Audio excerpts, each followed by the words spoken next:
بسم اللہ الرحمن الرحیم۔ علم و آگہی۔ بیٹا، اگر تم اپنے باطنی نور کو دیکھنے پر قادر ہوتے تو تمہیں پتہ چلتا کہ تمہارے باطن میں سب سے زیادہ نور صحیح علم سے پیدا ہوتا ہے، اور اگر تم نور کے رنگوں کو دیکھنے پر قادر ہوتے تو تمہیں یہ معلوم ہوتا کہ تم پر نور کا وہ رنگ سب سے خوبصورت لگتا ہے جو حسن ادب سے تمہارے اندر پیدا ہوتا ہے، اور اگر جہالت کی کوئی بو ہوتی تو وہ اتنی ناگوار ہوتی کہ کوئی آدمی جاہل کے قریب بھٹکنا بھی گوارا نہ کرتا۔ بیٹا، حصول علم کے کچھ اسباب ہیں، ان اسباب کو اچھی طرح اپنائے بغیر آدمی علم کی منزلوں کو طے نہیں کر سکتا۔ اخلاص، ذوق و شوق، علم کی راہ میں صبر، مذاکرہ کا اہتمام، بار بار کی مراجعت علم کے اہم اسباب ہیں۔ حصول علم کے ان اسباب کو اختیار کرو، علم کی راہیں آسان ہوتی چلی جائیں گی۔ بیٹا، تنہا علم تمہیں جنت میں نہیں لے جائے گا، بلکہ علم کے ساتھ عمل اور عمل کے ساتھ تقوی بھی ضروری ہے۔ علم جنت کا راستہ ہے، عمل سواری ہے، اور تقوی بہترین زاد سفر ہے۔ علم کے ساتھ تقوی بے حد ضروری ہے۔ آدمی کے پاس اگر علم کم ہو مگر تقوی اور خوف خدا زیادہ ہو تو یہ اس بات سے کہیں بہتر ہے کہ آدمی کے پاس علم زیادہ اور تقوی و خوف خدا کم ہو۔ بیٹا، جو بندہ اللہ سے ڈرنے والا ہوتا ہے اسے علم کی حقیقت نصیب ہوتی ہے۔ بیٹا، عالم یا طالب علم کا سب سے خوبصورت منظر یہ ہے کہ اس کے گرد و پیش کتابوں کا ڈھیر لگا رہے، کبھی یہ کتاب اٹھائے اور کبھی اس سے کچھ نقل کرے، کبھی اس پر کوئی نشان لگائے۔ جب تم جانتے ہو کہ علم ایک سمندر اور بحر ناپیدا کنار ہے تو ایک کتاب کا پڑھنا ایسا ہے جیسے سمندر سے ایک چلو بھر لینا۔ خوب کتابیں پڑھو تاکہ بحر علم سے چلو بھرنے کے بجائے اس کے تیراک بنو۔ بیٹا، اخباروں، میگزینوں اور رسالوں میں کیا کیا شائع ہو رہا ہے اور لوگ شوق سے ان چیزوں کے پڑھنے کا اہتمام کرتے ہیں۔ تمہیں ان باتوں سے کوئی غرض نہیں ہونی چاہیے، تمہیں تو یہ دیکھنا ہے کہ کیا چیزیں تمہارے کام کی اور تمہارے پڑھنے کی ہیں، بس وہی پڑھ کر تمہیں اپنے کاموں میں لگنا چاہیے۔ علم کا اصلی فائدہ۔ بیٹا، علم کا سب سے بڑا فائدہ عبرت پذیری ہے، نہ کہ ندی بحث و تحقیق، فنی موشگافیاں اور مالی منفعت۔ علم کے بارے میں یہ خیالات تو خالص مادی اور دنیاوی خیالات ہیں۔ آپ علم الآثار یعنی جس میں گزری قوموں کے آثار اور باقیات سے بحث کی جاتی ہے اس کو ہی لے لیجئے۔ اس کا سب سے بڑا فائدہ گزرے ہوئے لوگوں کے احوال اور ان کے انجام سے نصیحت و عبرت حاصل کرنا ہے۔ ان کے سماجی و معاشی احوال، ان کی زبان کے حروف، ان کی تحریروں اور ان کے متعلق اس طرح کی دوسری چیزوں سے واقفیت تو ثانوی درجے کی چیز ہے۔ آثار قدیمہ کا مطالعہ کرتے ہوئے ان میں جو عبرت کے پہلو ہیں ان کی طرف متوجہ ہوئے بغیر محض گزرے ہوئے لوگوں کی بود باش کے بارے میں واقفیت حاصل کرنے پر اکتفا کر لینا چندہ اہمیت نہیں رکھتا۔ قرآن کریم پچھلی قوموں کے واقعات لوگوں کی عبرت کے واسطے ہی ذکر کرتا ہے۔ چنانچہ فرعون کی ہلاکت کا قصہ بیان کرنے کے بعد قرآن کریم نے عبرت کے پہلو کی طرف اشارہ کرتے ہوئے فرمایا کہ جن چیزوں پر فرعون اور اس کے لوگوں کو فخر تھا سب دنیا میں ہی چھوٹ گئیں اور کچھ بھی کام نہیں آیا، اور چونکہ یہ لوگ خدا کے باغی تھے اس لیے زمین و آسمان کو ان کی ہلاکت و بربادی کا کوئی ملال بھی نہ ہوا۔ لہذا دنیا والوں کو دنیا کے ٹھاٹھ میں مشغول ہو کر خدا سے بغاوت مول نہیں لینی چاہیے، مبادا ان کا بھی وہی انجام ہو جو فرعون اور اس کے لشکر کا ہوا۔ قرآن کریم فرعون کے عبرت خیز انجام کا تذکرہ کرتے ہوئے کہتا ہے کم ترکوا من جنات وعیون وزروع ومقام کریم ونعمت كانوا فيها فاكهين كذلك وأورثناها قوما آخرين فما بكت عليهم السماء والأرض وما كانوا منظرين۔ کتنے باغات اور چشمے تھے جنہیں یہ لوگ چھوڑ گئے، اور کتنے کھیت اور شاندار مکانات اور عیش کے کتنے سامان جن میں وہ مزے کر رہے تھے، ان کا انجام اسی طرح ہوا، اور ہم نے ان سب چیزوں کا وارث ایک دوسری قوم کو بنا دیا۔ پھر نہ آسمان ان پر رویا اور نہ زمین، اور نہ ان کو کچھ مہلت دی گئی۔ اسی طرح تطبیقی علوم یعنی وہ علوم جن میں دو چیزوں کے درمیان مقابلہ اور موازنہ کر کے دونوں میں باہمی مطابقت و موافقت کو جاننے کی کوشش کی جاتی ہے، ان کو پڑھنے، ان میں گہرائی سے غور و فکر کرنے اور ان کا تجزیہ کرنے کا کیا فائدہ ہے۔ ان علوم سے بھی مطلوب ایمان اور عبرت حاصل کرنا ہے۔ اللہ رب العزت کا ارشاد ہے وَيَتَفَكَّرُونَ فِي خَلْقِ السَّمَاوَاتِ وَالْأَرْضِ رَبَّنَا مَا خَلَقْتَ هَذَا بَاطِلًا سُبْحَانَكَ فَقِنَا عَذَابَ النَّارِ۔ اور عقلمند آسمان و زمین کی تخلیق پر غور کرتے ہیں اور انہیں دیکھ کر پکار اٹھتے ہیں کہ اے ہمارے پروردگار، آپ نے یہ سب کچھ بے مقصد پیدا نہیں کیا، آپ ایسے فضول کام سے پاک ہیں، بس ہمیں دوزخ کے عذاب سے بچا لیجئے۔ فقہ کی اہمیت۔ بیٹا، فقہ یعنی مسائل کا علم تمام اسلامی علوم میں عظیم تر علم ہونے کے ساتھ سب سے وسیع تر علم ہے۔ اس علم کی وسعت کے دائرے میں قرآن و حدیث کے بھی علوم آتے ہیں۔ اس علم میں بصیرت پیدا ہونے سے آدمی کے لیے علم کے آفاق کھلتے ہیں۔ اسی علم کے ذریعے آدمی کو اپنے رب کی عبادت اور بندگی کے طریقے معلوم ہوتے ہیں، حلال و حرام سے واقفیت ہوتی ہے، مالی معاملات میں شرعی ہدایات سے واقفیت ہوتی ہے۔ شریعت اسلامی کا پورا ایک مرتب نظام آدمی کے سامنے آ جاتا ہے۔ شریعت نے اپنے مختلف احکام میں درجے رکھے ہیں، کوئی زیادہ اہم ہے، کوئی اہم ہے اور کوئی نسبتاً کم اہم ہے۔ مثلاً کوئی حکم فرض ہوتا ہے، کوئی حکم واجب ہوتا ہے، کوئی سنت اور کوئی مستحب ہوتا ہے۔ اسی طرح کسی کام کا کرنا حرام ہوتا ہے، کسی کا مکروہ اور کسی کا کرنا محض نامناسب ہوتا ہے۔ علم فقہ سے شریعت کے احکام کی ان حدود کا علم ہوتا ہے جس کی وجہ سے آدمی شریعت پر عمل کرنے میں راہ اعتدال پر قائم رہتا ہے اور افراط و تفریط اور زیادہ اہم کو چھوڑ کر کم اہم میں مبتلا ہونے کی غلطی سے بچ جاتا ہے۔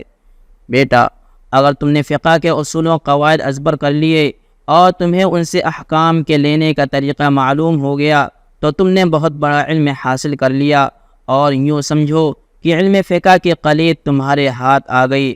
اب تمہارے اندر شرعی احکام کے سمجھنے میں بصیرت پیدا ہو گئی۔ بیٹا، فقہ کی کوئی کتاب جو مختصر ہونے کے ساتھ معتبر اور جامع بھی ہو، اسے گہرائی کے ساتھ پڑھ لو اور ہو سکے تو زبانی یاد کر لو۔ ایسا کرنے سے تمہیں ہر باب کے اہم مسائل کے بارے میں واقفیت ہو جائے گی جو تمہارے لیے نہایت معین و مددگار ثابت ہوگی۔ بیٹا، علم فقہ کے ساتھ وابستگی رکھو، اس لیے کہ اس علم کے بغیر تم اپنے رب کی بندگی نہیں کر سکتے۔ عملی زندگی میں قدم قدم پر تمہیں اس کی ضرورت ہے، اور علم کلام کی کتابوں سے بہت دور رہو۔ صحابہ اور سلف کے سیدھے سادے عقائد جو قرآن و حدیث میں آئے ہیں تمہارے لیے کافی ہیں، لہذا علم کلام کی بھول بھلائیوں میں اپنے کو الجھانے کی کوئی ضرورت نہیں۔ اس علم میں مشغول ہونے سے بسا اوقات آدمی عقائد کے بارے میں قلبی اطمینان کی دولت سے محروم ہو جاتا ہے۔ علم میں رسوخ کے بغیر اس وادی کی سیر کرنا خطرناک ہے، اور جو آدمی اس پرخاک وادی کی سیر کرنا ہی چاہے تو اسے اہل سنت والجماعت کی کتابوں اور ان کے مسلک و مشرب سے وابستہ ہو کر ہی اس وادی کی سیر کرنی چاہیے، اس لیے کہ سلامتی اور عافیت کا بس یہی راستہ ہے۔ فن بلاغت میں کمال پیدا کرو۔ بیٹا، فن بلاغت میں جتنا چاہو کمال پیدا کرو، یہ وہ بہترین علم ہے جو انسان کی زبان کو خوبی بیان اور فصاحت سے آراستہ کرتا ہے۔ اس فن میں مہارت پیدا کر کے آدمی شستہ و بہترین الفاظ میں گفتگو پر قادر ہوتا ہے اور اپنے دلائل کو ایسے مؤثر اور دل نشین انداز میں پیش کر دیتا ہے کہ سننے والے جھوم اٹھتے ہیں اور عش کرنے لگتے ہیں۔ اشعار سے زیادہ شغف مناسب نہیں۔ بیٹا، اشعار سے دلچسپی اگر مناسب حدود میں ہو تو کوئی حرج نہیں، البتہ بہت زیادہ شغف مناسب نہیں۔ جو لوگ اشعار سے بہت زیادہ شغف رکھتے ہیں وہ ہر بات میں قرآن و حدیث کے بجائے اشعار پیش کرنے کے خوگر ہوتے ہیں۔ ایک چیز میں جب افراط اور غلو سے کام لیا جاتا ہے تو لامحالہ اس سے دوسری چیزوں کی حق تلفی ہوتی ہے۔ اشعار پر توجہ زیادہ مبذول ہوگی تو پھر قرآن و حدیث پر توجہ میں کمی آئے گی۔ اگر اشعار اتنی ہی توجہ کے مستحق ہوتے اور اس میں اتنی ہی خیر ہوتی تو اللہ تعالیٰ اپنے رسول کو اشعار کی ضرور تعلیم دیتا۔ سلف کی کتابیں پڑھو۔ بیٹا، سلف صالحین کی کتابوں کو پڑھو اور انہی کی روشنی میں اپنے کو پروان چڑھاؤ اور اپنی ذہنی اور فکری نشو و نما کرو۔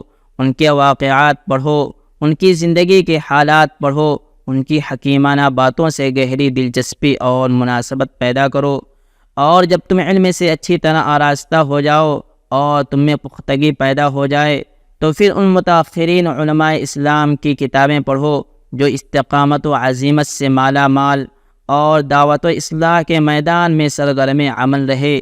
ان علماء کی کتابوں سے اپنی علمی تشنگی بجھاتے رہو تاکہ تمہاری شخصیت میں مزید نکھار اور استحکام پیدا ہو اور تمہاری تعلیم کامل و مکمل ہو جائے اور اس میں کوئی کمی یا تشنگی باقی نہ رہے۔ پھر اس کے بعد جب مطالعہ کرو تو نرے کتاب خواہ بن کر نہ کرو بلکہ فکر و تدبر کو بھی کام میں لاؤ، باتوں میں موازنہ کرو، صحیح و غلط کو پہچاننے کی کوشش کرو۔ صحیح تربیت کے بغیر علم خطرناک۔ بیٹا، علم کے ساتھ صحیح رہنمائی اور سرپرستی بھی بہت ضروری ہے۔ صحیح رہنمائی کے بغیر وادی علم میں قدم رکھنے والے عموماً گمراہی اور فکری بے راہ روی کا شکار ہو جاتے ہیں۔ ہاں، کسی پر اللہ کا خصوصی کرم ہو جائے تو اور بات ہے۔ لہذا طلبہ کے سرپرستوں کو چاہیے کہ وہ انہیں صحیح فکر و عقیدہ کے حامل اہل علم مشائخ اور علماء کے پاس تربیت اور رہنمائی کے لیے بھیجا کریں تاکہ طلبہ فکری بے راہ روی سے محفوظ رہیں، ورنہ ان طلبہ کے ضیاع کا سخت اندیشہ ہے۔ استاد اور شیخ طالب علم کے لیے ایسے ہیں جیسے آئینہ۔ آدمی آئینہ کے سامنے کھڑا ہوتا ہے تو آئینہ یہ بتا دیتا ہے کہ آدمی کے چہرے اور سراپا میں کیا چیز بے ترتیب ہے، چنانچہ آدمی اس کی اصلاح کر لیتا ہے۔ اسی طرح استاد اور شیخ کے سامنے جب آدمی اپنی معلومات کو پیش کرتا ہے تو وہ غلطیوں کی اصلاح کر دیتے ہیں، اور اگر کہیں غلط فہمی ہو رہی ہو تو اس کو دور کر کے صحیح بات بتا دیتے ہیں۔ پہلے مبادیات سیکھو۔ بیٹا، علم حاصل کرنے والے کو اپنے علمی سفر کا آغاز علم کی ابتدائی اور چھوٹی چھوٹی باتوں سے کرنا چاہیے، خواہ بڑی عمر میں ہی اپنے علمی سفر کا آغاز کیوں نہ کرے۔ مثلا نمازوں کے فرائض اور اس کی سنتیں اور مستحبات، کھانے پینے، اٹھنے بیٹھنے، زیارت و ملاقات اور روزمرہ کی زندگی کے موٹے موٹے آداب۔ یہ چیزیں بظاہر معمولی نظر آتی ہیں لیکن انتہائی اہم ہیں۔ ان کے بغیر آدمی ناقص اور بے سلیقہ شمار ہوتا ہے۔ بہت سے اہل علم نوعمری میں ان باتوں کو نہیں سیکھتے اور بعد میں بڑے ہو کر بھی ان باتوں سے کورے رہ جاتے ہیں، اور بہت سی مرتبہ انہیں بڑی خفت اٹھانی پڑتی ہے۔ علم نوعمری میں حاصل کرنا چاہیے۔ بیٹا، بچپن سے اگر علم حاصل کرنے کی فکر کی جائے تو علم سیکھنا نہایت آسان ہوتا ہے، اور عمر زیادہ ہونے کے بعد تو ناکو چنے چبانے پڑتے ہیں، پھر بھی عموماً وہ بات پیدا نہیں ہو پاتی۔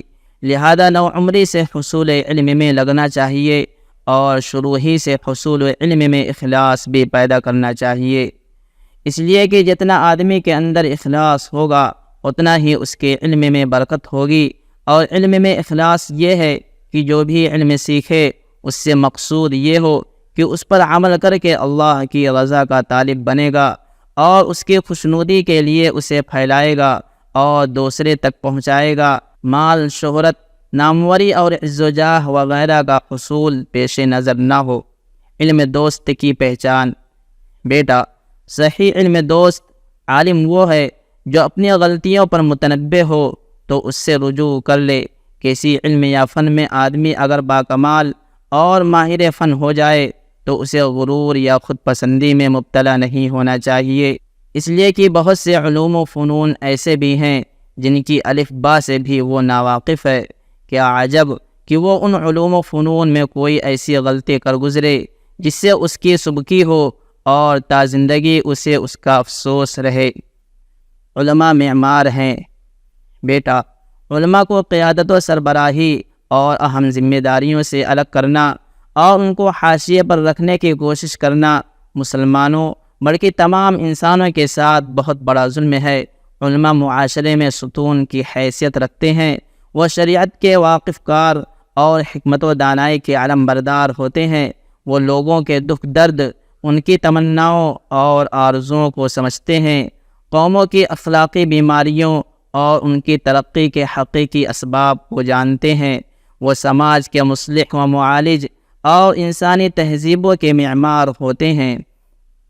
وہ عام لوگوں کی طرح بنسبت حلال و حرام اور نیک و بد سے زیادہ واقف ہوتے ہیں، اور یہی وہ باتیں ہیں جو دین و دنیا میں لوگوں کی فلاح و بہبود یا ان کی ناکامی اور نقصان کا ذریعہ ہوتی ہیں۔